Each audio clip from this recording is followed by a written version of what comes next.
بسم اللہ الرحمن الرحیم۔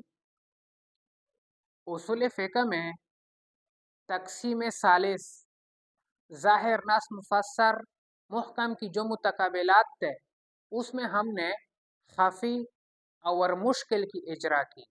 آج ہم قسم ثالث جو کہ مجمل ہے اس کی تعریف کریں گے۔ نمبر 2 مجمل کا حکم بیان کریں گے۔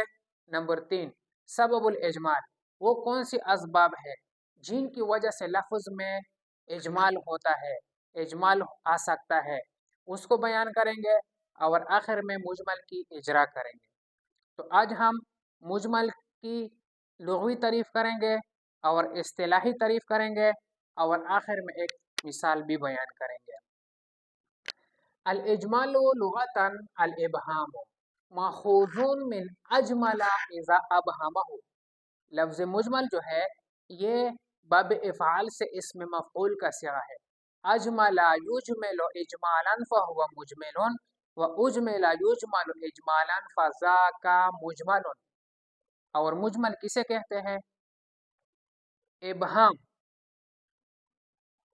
ایسا لفظ جس میں ابہام ہو، ایسا لفظ جو کہ غیر واضح ہو، لغتاً مجمل کہلاتا ہے۔ اور اصطلاحاً ما لا يفهم معناه من لفظه عند سماعه بل يفتقر في معرفة المراد الى غیره۔ اصطلاح میں مجمل وہ لفظ ہے جو متکلم کی تصریح کے بغیر غور فکر کے ذریعے یا تأمل اور طلب کے ذریعے معلوم نہ ہو سکے۔ اس لیے کہ لفظ مجمل جو ہوتا ہے اس میں کوئی ایک ایسا قرینہ نہیں ہوتا جو آپ کو یہ بتلائے کہ متکلم کی مراد یہ ہے، کہ اس لفظ سے متکلم کی مراد یہ ہے، ایسا قرینہ لفظ میں کوئی نہیں ہوتا ہے۔ مثال کے طور پر اللہ تعالیٰ نے فرمایا ہے وَحَرَّمَ الرِّبَا، کہ میں نے ربا کو حرام کیا ہے۔ تو یہاں پر یہ لفظ ربا جو ہے یہ مجمل ہے۔ لفظ ربا کا جو اپنا معنی ہے وہ تو معلوم ہے، وہ تو مطلق زیادتی کو کہا جاتا ہے، لیکن جب ہم غور و فکر کریں تو یہ مطلق زیادتی جو ہے وہ تو حرام نہیں، اس لیے کہ بیع جو ہوتی ہے اس میں زیادتی کے لیے وضع کیا گیا ہے۔ بیع جو ہے وہ زیادتی کے لیے وضع کیا گیا ہے، اس میں جو ربا ہوتی ہے وہ جائز ہوتی ہے، وہ حرام نہیں ہوتی۔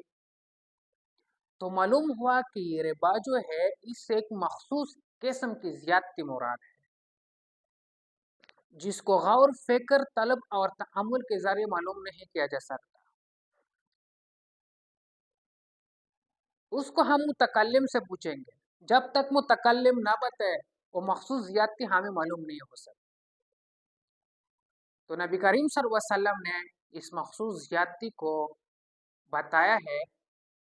حدیث پاک ہے الذهب بالذهب الفضة بالفضة والبر بالبر والشعير بالشعير والتمر بالتمر والملح بالملح مثلا بمثل سواء بسواء يدا بيد فإذا اختلفت هذه الجنسان فبيعوا كيف شئتم إذا كان يدا بيد۔ تو پتہ چلا کہ مجمل جو ہوتا ہے وہ غور فکر کے ذریعے طلب اور تأمل کے ذریعے معلوم نہیں کیا جا سکتا جب تک متکلم بیان نہ کرے۔